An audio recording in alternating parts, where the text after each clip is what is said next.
And we're out, and we're back. Welcome to the post show, Alec. Hello. It's nice to be here. So much room here. So, yeah, very good. Lots of insight there, and I'm glad you managed to talk about a lot of things that we've talked about. Thanks for mentioning, by the way, that I edited some videos for you as well. None of those made it out onto the YouTube channel, though, except for yet. Sir. Well, Sir.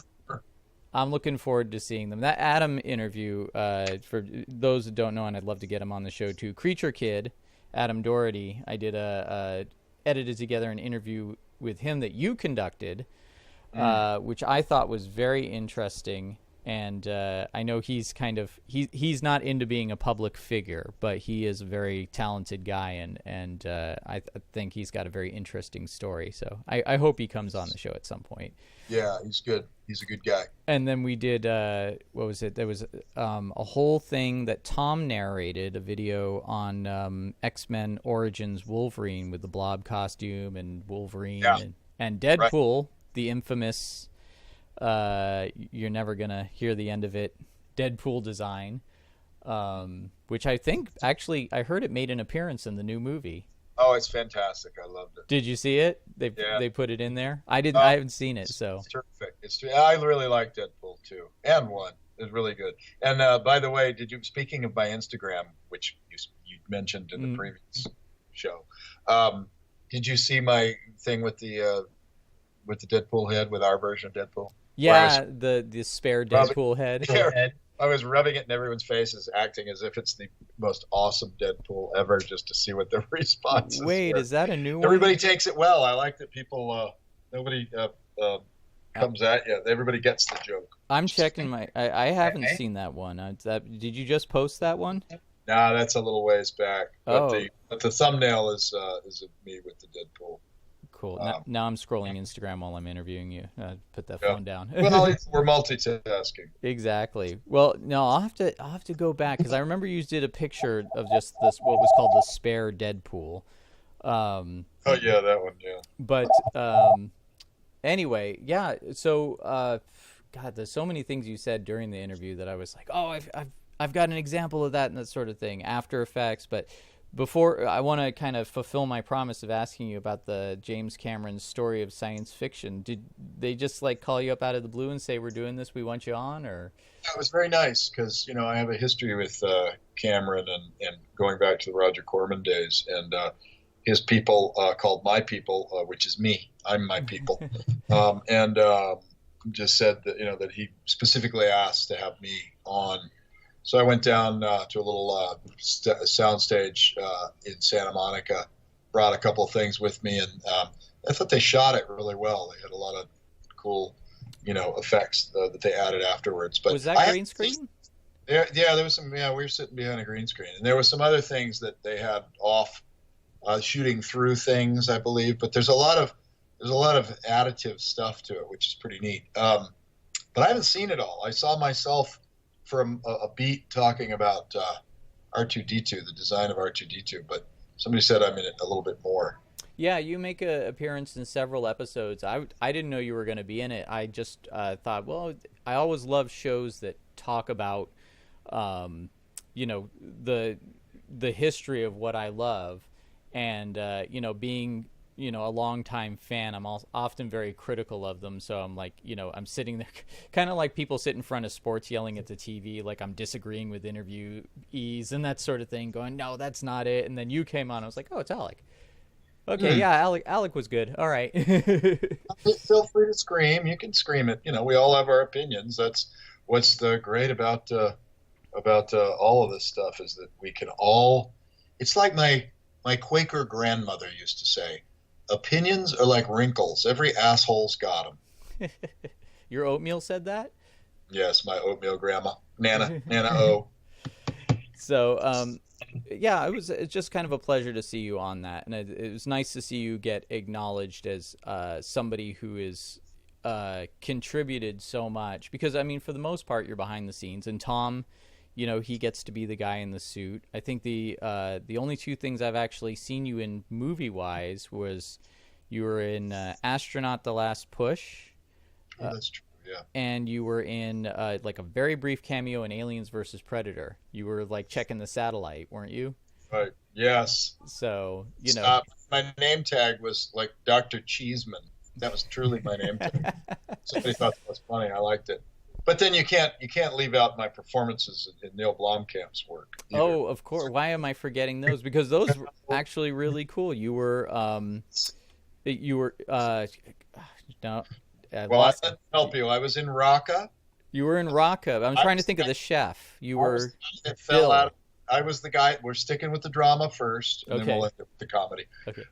I was the guy that the militia guy that falls out of the destroyed truck and sees the alien, the angelic alien coming towards him.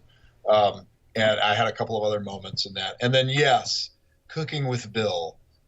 We did a number of those, which were a lot of fun. I got to, wear my 1970s porn stash. My hair, that was my hair with a little bit of coloring, as you can see. And then there was another one, a trailer.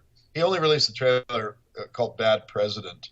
That all this was shot even before Trump was running.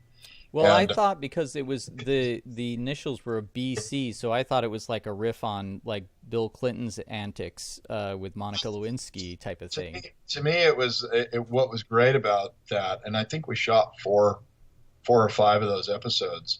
But what was great about it was that it was a nonpartisan send up of American politics, or probably extends. Actually, Blomkamp said the genesis of the idea for him was, what if an American president acted like an African president and just started like building, fantastic homes for himself and was very full of himself. And to me, it dovetailed with, both Clinton and H.W. Bush, that guys that are sort of, have all the rumors swirling around them.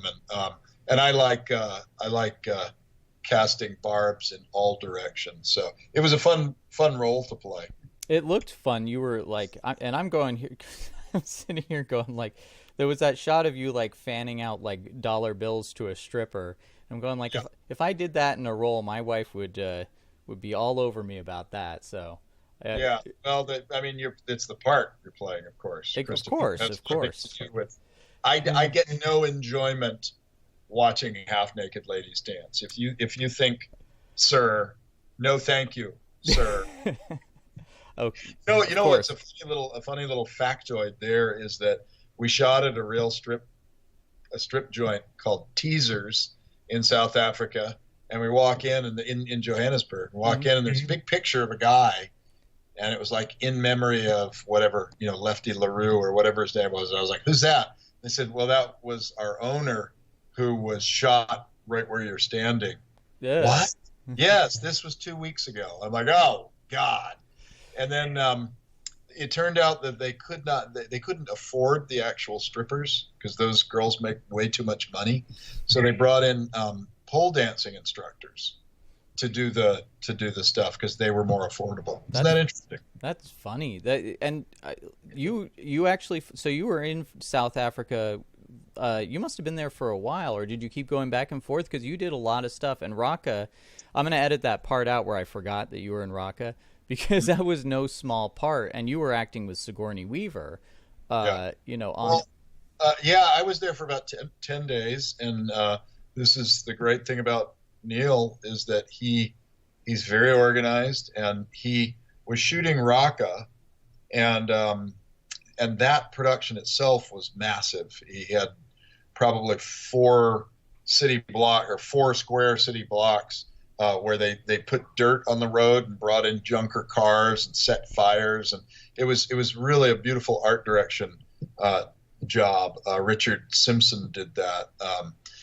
Richard's out of Vancouver, but they came in, they shot RAKKA, and he said, hey, I think we can squeeze in a bad president while we're at it. I got a helicopter. I've got all I've got the gear. I've got the guns. Why don't we shoot a bad president? So we did this much of the trailer that you saw is from that episode where instead of being, at a speech that he's supposed to be at in Africa, he's out at a strip club and dealing with Russian arms dealers and African warlords and all this. So we had this great diverse cast that was just a blast. But yeah, so he just like, hey, why don't we shoot that? So we spent 2 days shooting that. So we shot like, 7 days shooting RAKKA and 2 days shooting Bad President. And he just squeezes so much out of that stone. He's a fan of the Roger Corman model as well.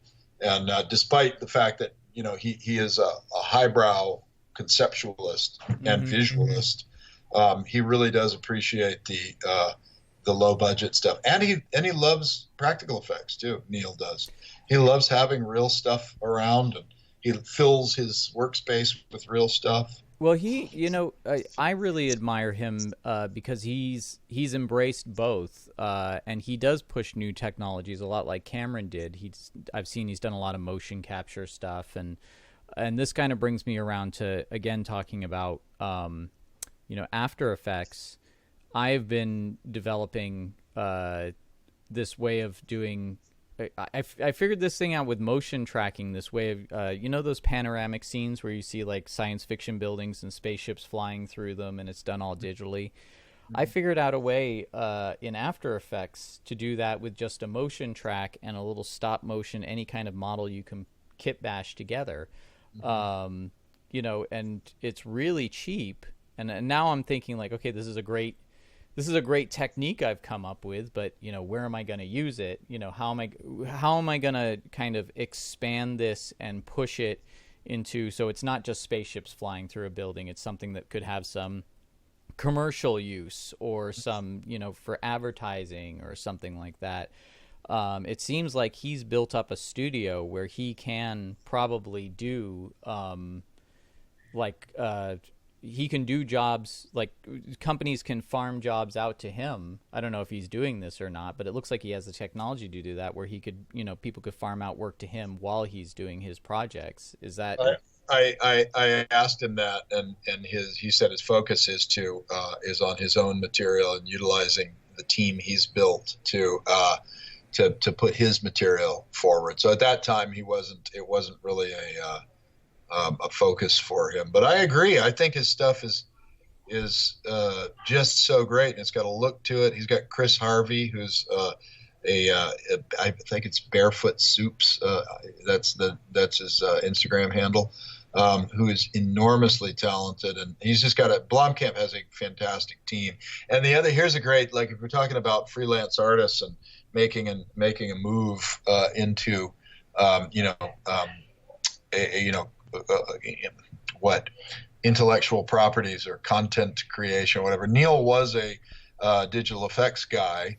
He was like, a 20-something-year-old digital effects guy when we met him, and he was doing Nike commercials and stuff like that because he got the gigs by doing his short films. He'd done those, Transvaal and stuff like that, and those short films blew people's minds, and they said, we want that for our various commercials, Citron or whatever. And so he started directing those and kind of, figuring out the ways to do the effects very cheap, because he had that broad base of digital effects knowledge, and he knew he could do it. So he would design his commercials knowing what he could accomplish digitally. And then, he got nominated for Best Screenplay for District 9, first movie out of the gate. Pretty damn impressive. And that was a great movie. And this is another thing that's kind of interesting, because I love that story. And that was kind of what I was kind of hitting at when I asked you about your Instagram, because I'm finishing up my movie, and it's kind of like, I compare it now. You've seen The Martian, Ridley Scott's The Martian. I compare that movie to kind of like being trapped on Mars. Every time I've figured out a problem, it's like something explodes or something breaks down or something, like some solution I thought I had ends up revealing like 10 more problems. Right. And I have been working with a producer on several projects that he wants to do, but they're money projects. They can be done on really low budgets and I think see a return if done right. But at the same time, I'm thinking to myself, there are all these little like bits and pieces, like the cityscape with the spaceship is one of them. And there are these ideas for, and this is again where I talk about like, your budgets versus my budgets. I'm coming up with these characters and these creatures that I think I can build out of my house and do like little 60-second or 3-minute bits that can be memes, little jokes or cute things, make them kid friendly, and kind of try and build not only an audience for it, but like you said, Blomkamp did, do little things where people will look at it and see, hey, I want that, or at least hope. And I know it's a kind of thing, it's a crapshoot because everybody's on the internet doing something, and some people are just, there's one guy, he just kind of like gained a following criticizing other comic books, and then he did a Indiegogo for his own comic book and raised $100,000. So, yes. There's things like that happen. But yeah, I think when you have such an unusual artistic lilt, coming up with ways to translate that into something desirable is probably the biggest challenge. And, yeah. Well, I get back to my admiration for Ray Harryhausen. I went through, obviously, when I discovered Harryhausen when I was a kid, I thought he was amazing, loved him through my teen years. Star Wars came out. You notice other people doing stop motion, and Ray kind of maybe retired after Clash of the Titans or something. And I kind of stopped thinking about him, and I thought of his stuff as being a little dated. It wasn't, the subject matter was dated. It wasn't cool anymore. But then probably into well into adulthood, that book came out, Movie Magics, or the Master of the Magics, or whatever that book is. There had been several Harryhausen books, but it had interviews with him talking about what he had to do to stay in business. And, he came out of the Willis O'Brien camp, having worked on Mighty Joe Young. And he saw the way Willis O'Brien did things, giant tabletops with multi-layers of glass, and stop motion within that, and little rear screens where you'd project a person in a cave or whatever. Mm. And he looked at that and said, this is all very artwork intensive. It's labor intensive. We got 30 model builders, whatever. What if you flip this this equation and change these techniques up again? Could I do something at a lower budget? So instead of having a big tabletop miniature with a tiny rear projection, he made a big rear projection with only one miniature element, which was the creature. Mm-hmm. And then he did that, he through matting, sandwiched the creature into real environments. So he's shooting plates and putting his fantasy creature into dead real environments. And that's cheaper. So he could get out on location, he could shoot his thing, and then he'd go back in a small little warehouse, and everything is, in front of a 5-foot rear screen. And he figured out a way to make those techniques affordable that Willis O'Brien was unable to do because he was locked into one way of doing things. Mm-hmm.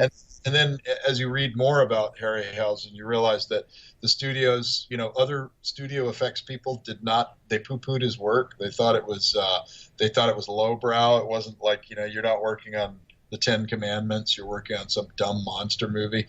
So he had to then say, well, nobody's hiring me as an effects artist. I need to go create my own content. I need to create my own projects. And then he would go out, he partnered up with a producer, Charles Schneer, who was no slouch at raising money, but Harryhausen had to be an auteur, an independent filmmaking auteur, and he's every bit the auteur that any, he's the Cassavetes of monsters, because he was doing all of it. I say himself. Of course, he had other people that he was, team members, but it was all driven by him. All those films. So I came back to him and thought that is a great lesson to learn.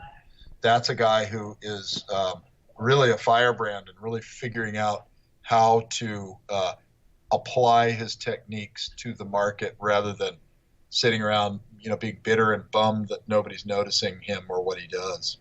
Have you ever thought about directing something that isn't effects driven? I mean, I'm not saying not necessarily horror or sci-fi, but maybe something that's more like like you said with Predator or Terminator, especially Terminator, something high concept that doesn't really require a lot of special effects. It's just the idea behind it that is something that's intriguing. Like a good example would be something like Starman, which did have some effects in it, but it was like, this guy's an alien, but is also just Jeff Bridges.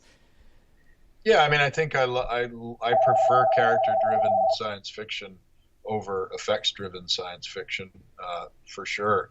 For me, there always needs to be some kind of fantastical element to it. I'm probably not going to do a romantic comedy, unless there was a fantastical element to it. So yeah, the answer is yes, and those are actually the movies that are more doable because you can do a smaller scope of effects. You can do less better rather than more worse. I mean, this is the problem with the Sci-Fi Channel movies when they get so broad in their scope because they're trying to compete with other sci-fi movies, big sci-fi movies. So you end up with some kind of bad effects. Whereas if you just hone it down, and horror is perfect for that. Horror is perfect for the smaller vision. James Wan is proving that, and also, like, for instance, there was a movie I watched on Netflix the other day called Victoria about it's like, somebody recommended it to me because otherwise I'm sure I would not bother watching a movie that starts off with schoolgirls playing with a Ouija board. That just sounds like trod ground and it's dumb and bad. Mm-hmm. However, this movie is a Spanish movie and it does a ton with very little. It's a creepy movie. It's like It Follows. It Follows is barely anything in it except people standing there and half naked pissing their pants. And I was too. So those are the movies that I really do admire, not the ones that throw tons and tons of effects at you nonstop. I'll ask one more question, and I'll let you get on with your day. Is there anything that you find just doesn't work, that you've seen, that you've tried out, or you've seen other people try out, and you go like, no, that's not the path to go on? With something to avoid? Well, I think meth is one. Heroin is another one. Do you have anything more specific than that? Like, what do you mean, like techniques or genres? Or what do you think? Just things that people do when making their low budget movies that you go like, wow, you killed any chance of having an audience for that. No, because I think that I'm in favor of risk taking. And, like, I think a lot of artists in general get bound up. They get fearful of risk. There's an irony there where you cannot achieve anything of note. You cannot get people to notice unless you take risks. But people are afraid of taking risks. They don't want to look foolish. They don't want to look untalented. They don't want to look special. I mean, they don't want to look unspecial. So therefore, they don't take a risk, and they just sort of repeat the same kind of looks and things that they see out there. And then that's just, not very interesting. But like if you'd asked me prior to the Walking Dead, if you'd have said to me, there's going to be a TV show that's going to be a big smash-o boffo success about zombies, I'd say, you're crazy. Zombies are spent. That's done. But then along comes 28 Days Later and some other things, and now we've got, zombies just ain't going anywhere for a while. So this is where I try not to get too embedded in a preconception, because a lot of execution is what makes or breaks things in a lot of ways. I don't mean to say that you can take a bad script and make it a great movie, although you can take kind of an average script and make it better with great direction and great performances and great visuals. But so I don't know. I just think people should be out there messing around with things. Ideally, you understand what the you understand the genre and the rules before you start breaking them. But on the other hand, there are some things that come along that you go, where the hell did that come from, and who is that person? And it's the Amadeus, kind of thing where there are just some brilliant people out there who do things almost intuitively, and I would hate to shut that down by saying, oh, this doesn't work, or that doesn't work, or that's dumb. A lot of people are just way too frickin' opinionated for my taste. And also, again, when you get down into those little bubbles, where people look out of their bubble and into someone else's bubble, and they're terribly critical. Like, we're all a bunch of nerds who love things that are near and dear, that appeal to us. Who knows why? Gravitate towards the people who you share that with, and don't diss people that you don't share it with. Maybe actually talk to them and find out what they love about that thing, because they obviously know something you don't know. I read that quote recently. It's just talk to people as if they know something you don't know, because everybody does. And then you might learn something, and you might broaden your baseline of opinion and information. How did I get to be such a blowhard? Don't know.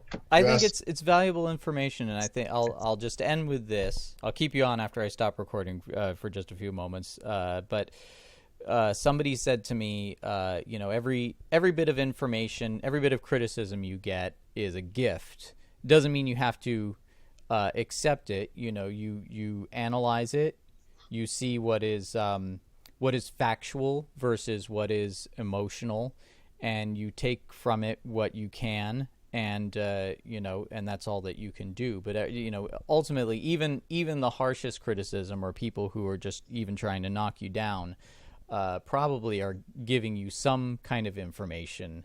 They are, and part of what they might be giving you is information about themselves, or about that type of mindset. I'm no stranger. Tom and I are no strangers to criticism. Somebody wrote a thing. There was a picture of whatever it was. I don't know, Alien 3 or something like that, and it said Woodruff and Gillis. Being bashed by fanboys since '92, and it's true. Alien 3 got us a lot of negative attention, right? And then you just like the negative voices die out, and then slowly over time the positive voices come out. And now I hear tons of people who love the creature and the creature effects of Alien 3, but you have to sort of like take everything with a grain of salt. And I would say that yes, criticism is a gift, but might not be the type of gift that the person giving the criticism intends, because you just have to be you have to be a realist. You have to understand when your own passions and emotions are directing you to do something. And generally speaking, I think they direct you in the right way. But if you're a freelance artist and your passion is to, you just want to ride the unicycle and juggle, but you're not making any money and your children are starving, then maybe it ought to be a hobby and not a profession. And maybe you need to just get a dull, boring job so that your kids can eat, and you can still juggle. You can entertain them when you juggle. You just have to it's about balance. How do you like that? I was talking about a unicycle, and then it is actually about balance.